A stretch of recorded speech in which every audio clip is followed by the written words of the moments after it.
Good morning, and again welcome you all in Education Express channel. And as usual, we are discussing today again the topic that is income from business, profession, and vocation. And in that topic, the first part of it is depreciation. किस तरह से संपत्तियों पर depreciation लगाया जाएगा।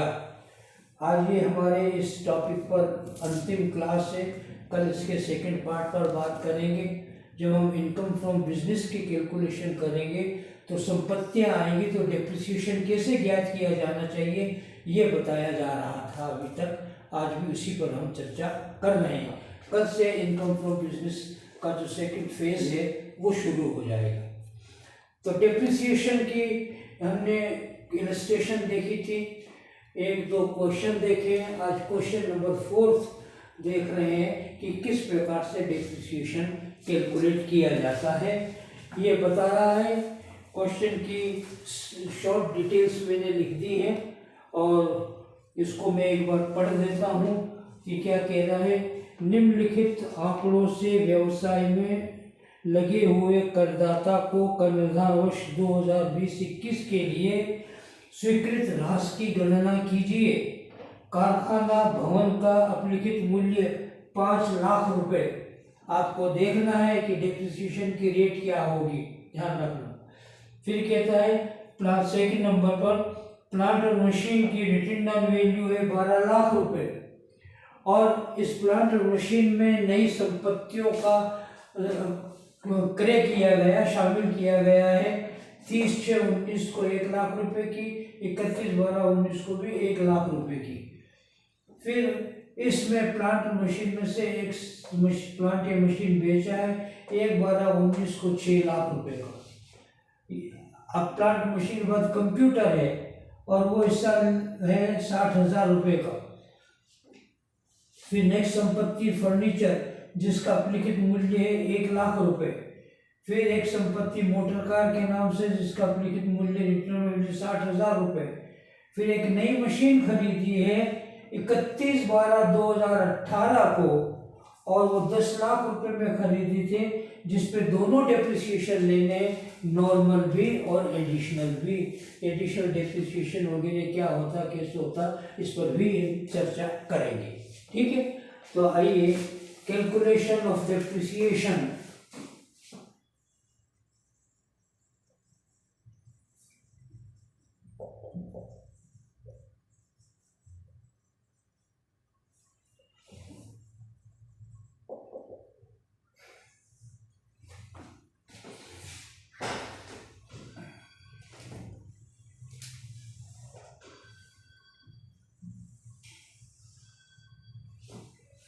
इस column में depreciation की कितनी राशि वो लिखी जाएगी और ये स्पेस वर्किंग नोट के लिए रख रहे हैं।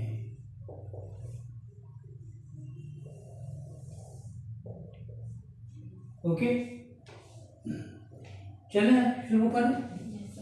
ओके, सबसे पहले हम ले रहे हैं नंबर 1 पर।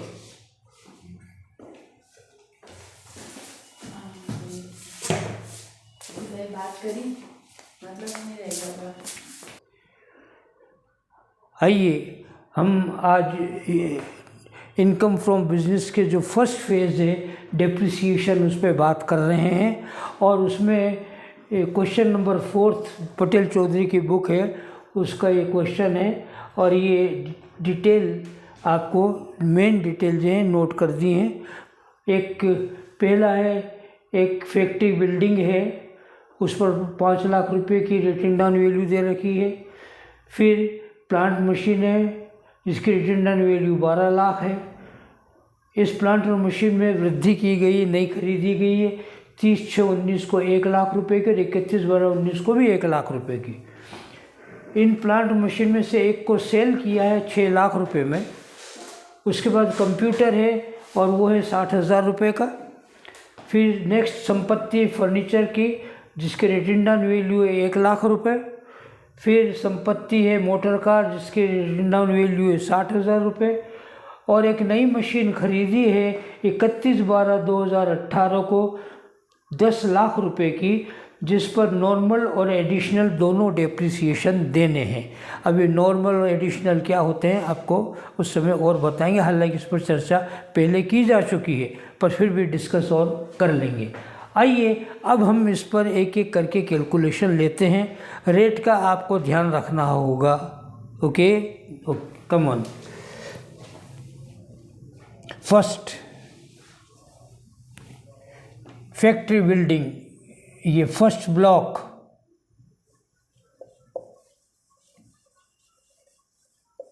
फैक्ट्री बिल्डिंग, चेक कीजिएगा रेट 10% ऑफ डेप्रिसिएशन होना चाहिए। देखिए डेप्रिसिएशन की रेट की जो लिस्ट दे रखी है उसमें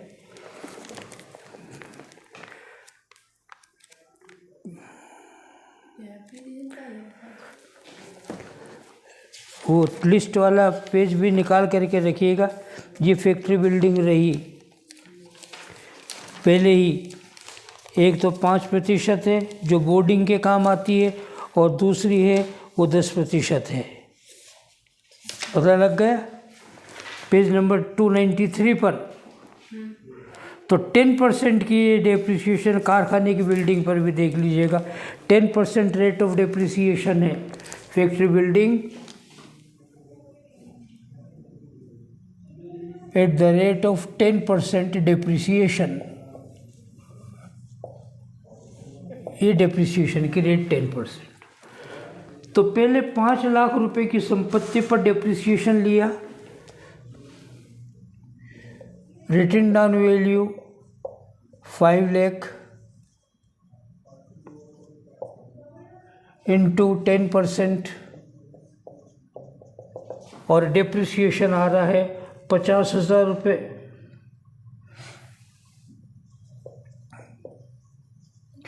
इस पर कोई संपत्ति ना तो खरीदी गई है ना बेची गई है।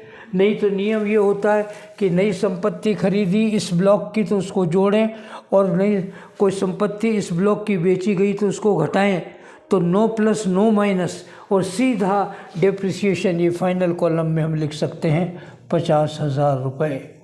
ये डेप्रिसिएशन पहले ब्लॉक का काम पूरा, फर्स्ट ब्लॉक।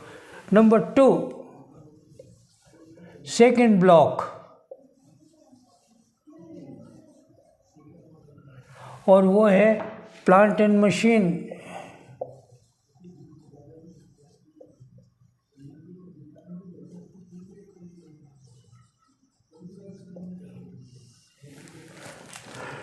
और प्लांट और मशीन के लिए उसने कहा है कि एक है रिटन डाउन वैल्यू 12 लाख रुपए की,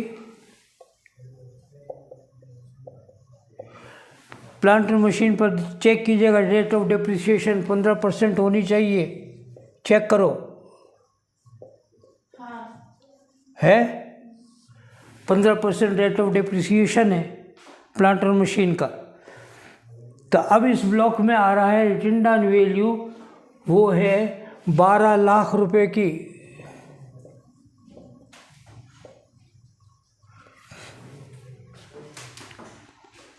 अब यदि इस ब्लॉक की कोई प्लांट और मशीन खरीदी है तो जोड़ दें, और इसने खरीदी है देखिए 2,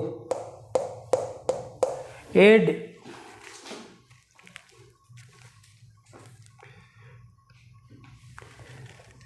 new machine, purchase of machine, date लिखें इसकी 30/6/19, और वो है 1 लाख रुपए की। जोड़िए,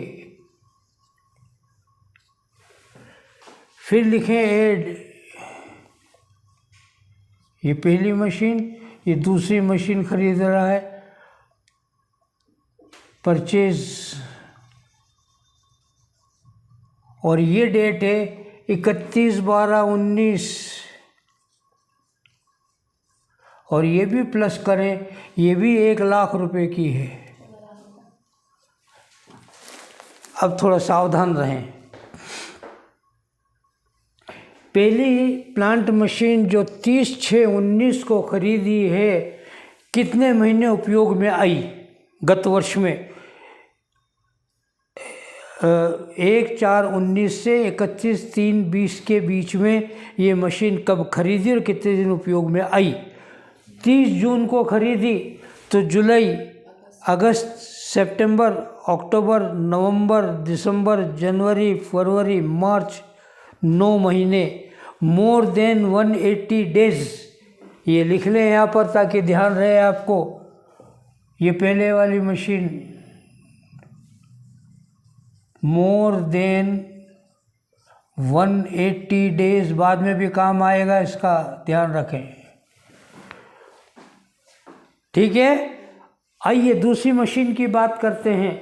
ये 31/12/19 को खरीदी गई है तो जनवरी, फरवरी, मार्च, 3 महीने, 30 को 6 से गुणा करें, सॉरी 3 से 90 दिन, तो लेस देन 190 डेज।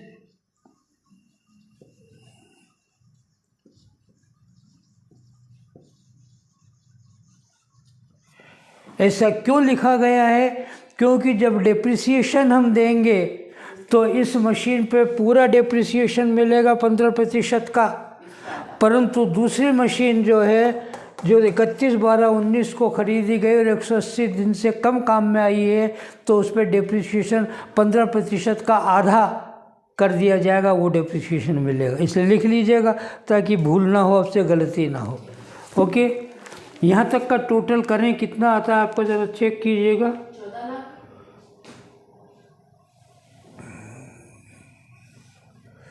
14 लाख।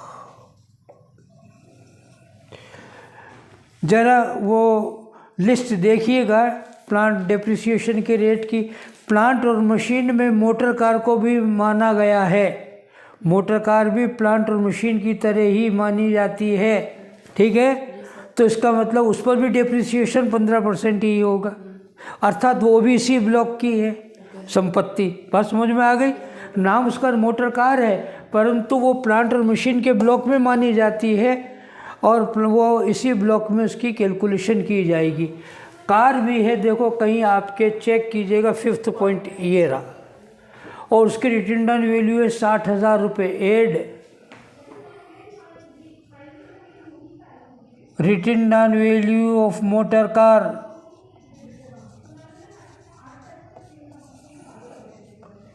ये 60,000 रुपये, ये भी जोड़ दीजिए।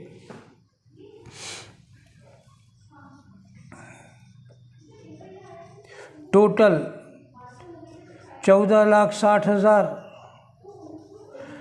अब परचेज करने का सारा काम हो गया इसका, इस ब्लॉक की संपत्ति का। देखिएगा ये हमारा हो चुका, ये हमारा कंप्लीट हो गया, एक्सटेंशन हो गया, दोनों मोटर कार का हो गया। अब आ रहा इसमें सेल, ये आ रहा, देखिए इसको ले लें। इसमें सेल हुआ 6 लाख रुपए का, लेस सेल्स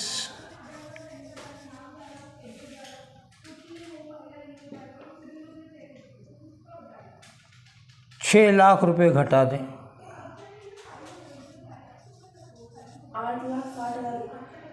8,60,000 रुपये depreciation. Balance of return down value,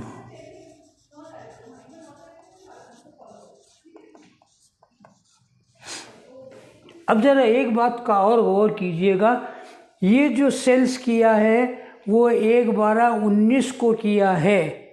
इसका मतलब है संपत्ति 1/4/19 से 1/12/19 तक काम आई थी। कितने महीने हो गए?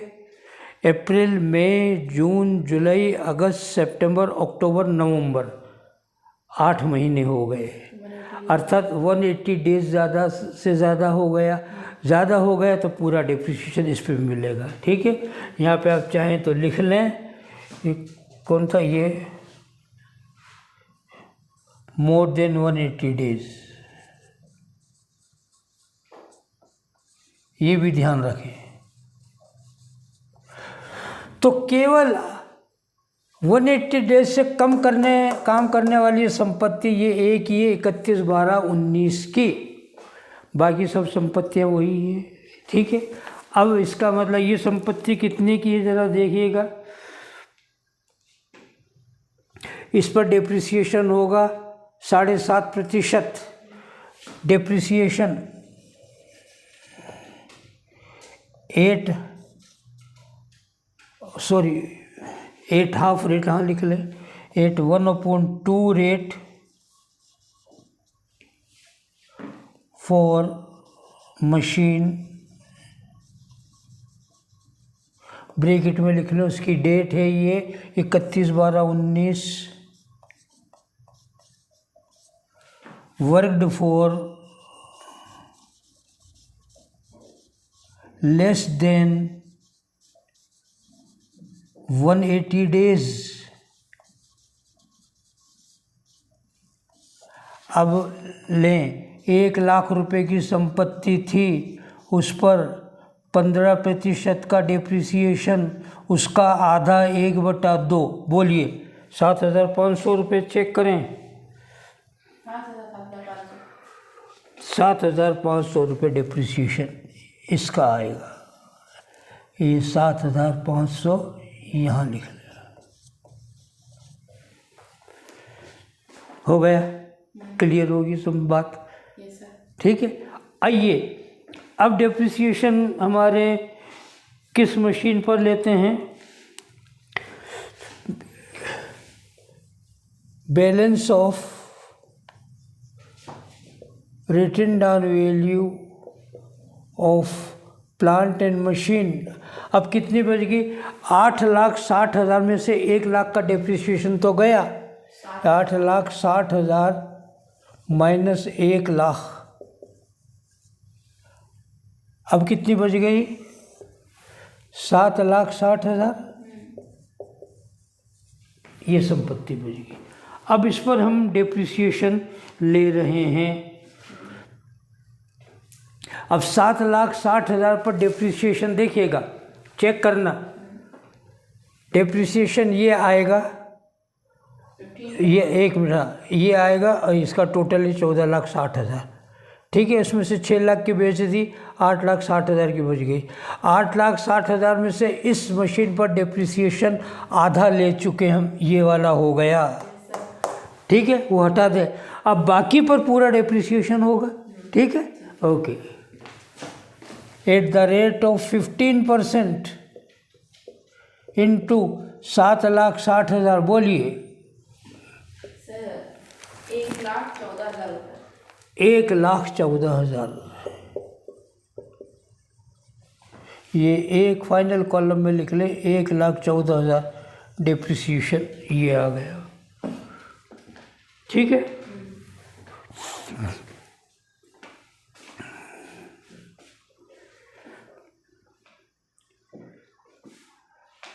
नई मशीन हमने खरीदी थी, ये रही। ठीक है, तो नई मशीन खरीदी, अभी इसका कहीं कोई लेखा नहीं आया, देखो नहीं आया ना। ओके, एड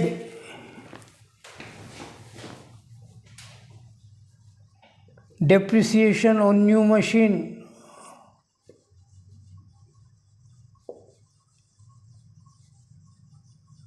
ब्रैकेट में लिखें, इसकी डेट ऑफ परचेज था कि ध्यान रहे कि किसा 31/12/18, ये वाली, इसका कैलकुलेशन कर रहे हैं हम,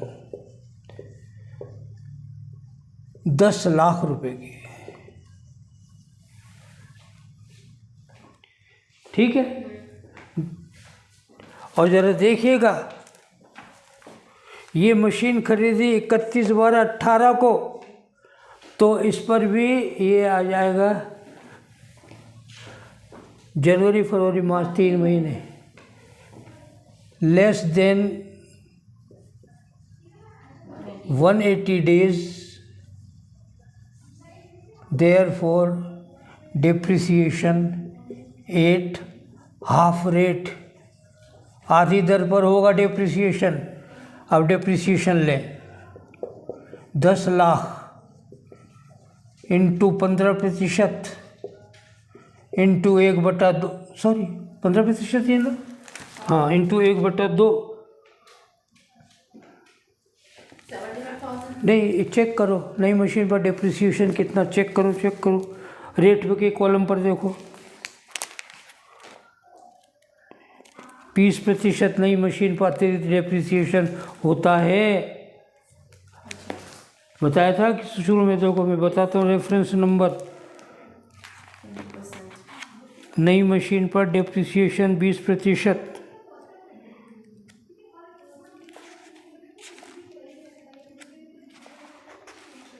पहले भी बताया था मैंने, आपको नोट कराया था। सर नोट है। पेज नंबर बोलो ताकि ध्यान रहे आपको। सर 306 पर चेक करो।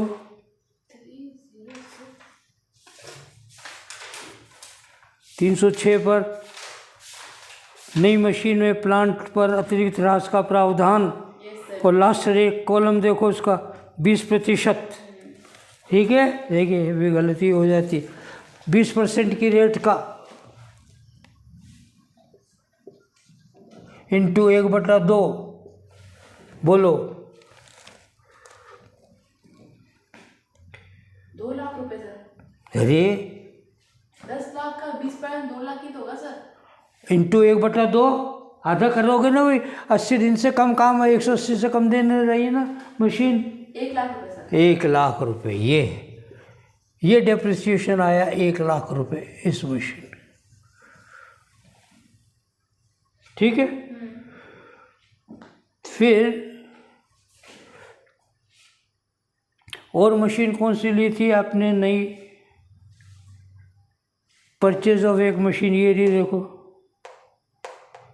1 लाख रुपए की। पर काम तो हो गया ना सर। डेप्रिसिएशन तो हो गया नॉर्मल, अच्छा। एडिशनल डेप्रिसिएशन ये भी तो नई मशीन है, ये है एडिशनल डेप्रिसिएशन, इसको लिख लो। हाँ ये ठीक है। फिर लिखिएगा एड अगेन एडिशनल डेप्रिसिएशन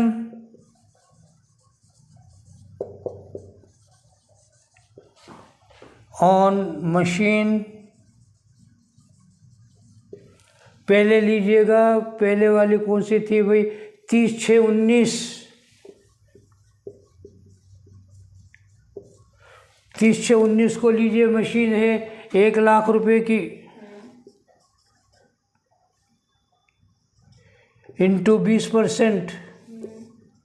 इस पे तो पूरा आएगा ना सर? इस पे पूरा आएगा, 20,000 लिख लो फुल, ब्रैकेट में लिख लो आगे वर्कड फॉर,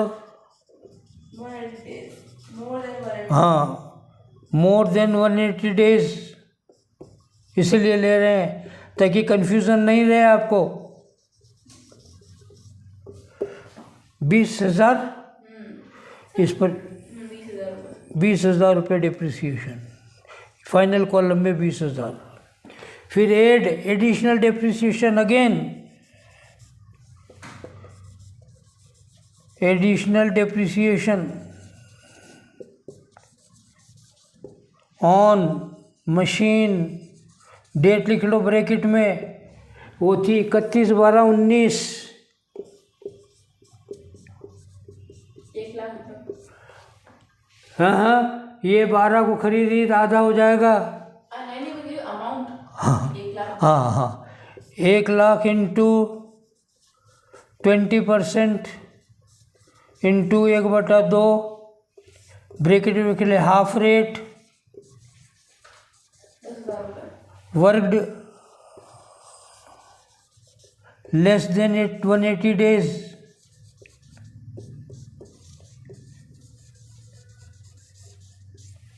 तो ये हो गया 10,000, ये 10,000। हाँ जी, अब ये भी हो गया। अब मैं इधर ले रहा हूँ टोटल, आप मुझे बताओ, नोट कर लो फिगर, मैं मिटाऊंगा अब इसको। शॉर्ट लेना ले लीजिएगा इसका। अब आगे इसको साफ करना है, आगे चलना अपने। हमने सेकंड ब्लॉक तक का काम अब कंप्लीट हुआ है। देखिएगा सेकंड ब्लॉक का काम इतना लंबा चौड़ा काम होता है। ओके, करें शुरू। Come on, third block.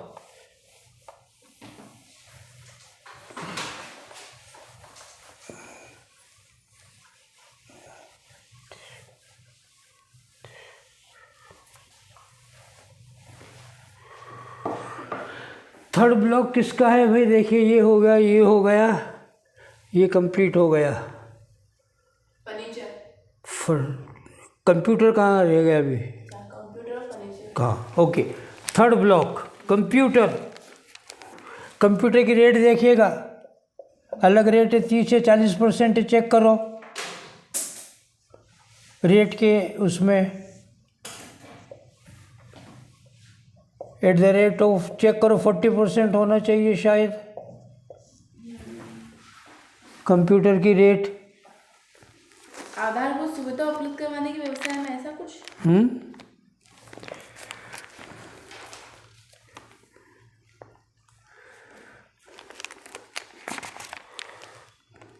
हाँ सर, 40%।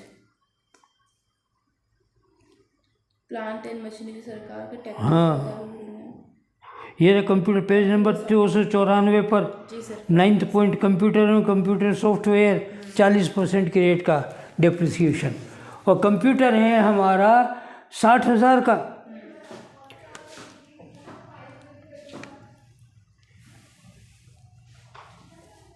डिप्रिसिएशन क्या डेट दे रखी है कंप्यूटर को खरीदने की? यस, 1/1/2020। 20 चेक करो। फरवरी मार्च 3 महीने ठीक, हाँ, तो depreciation at half rate,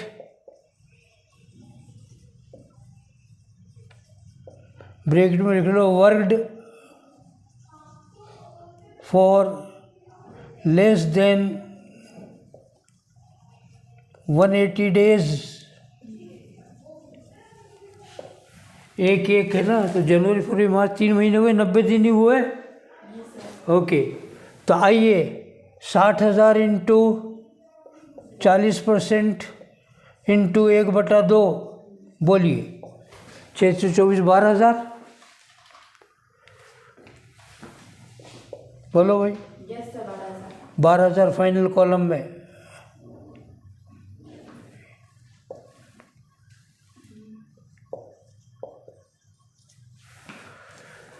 And now the last one, furniture, fourth block.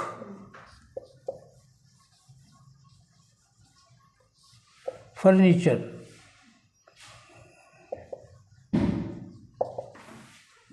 At the rate of, देखो फर्नीचर की रेट 10% होती है, 10%। और फर्नीचर के लिए रिटर्न डाउन वैल्यू दे रखी है, कोई खरीदा नहीं, कोई बेचा नहीं। 1 लाख रुपए। रिटर्न डाउन वैल्यू 1 लाख का 10%, 10,000, 10,000 ये जोड़ दें। अब बोलिए टोटल, और चेक कीजिए उत्तर अपना। डिप्रिसिएशन टोटल इतना होना चाहिए।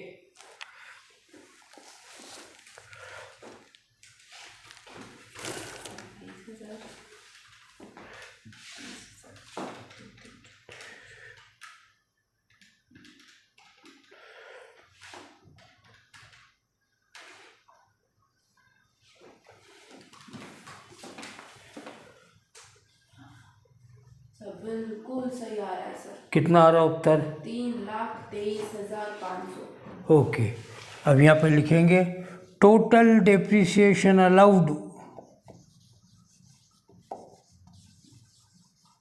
3,23,500। 23,500 ये डिप्रिसिएशन अलाउ करेंगे हम इस साल। इतने बड़े सारे कैलकुलेशन पे केवल ये फिगर जाएगा बस, और कोई फिगर काम में नहीं आएगा। इस तरह से डिप्रिसिएशन का कैलकुलेशन शुरू होता है। Okay sir. ठीक है, तो आज हम इतने ही बात करेंगे।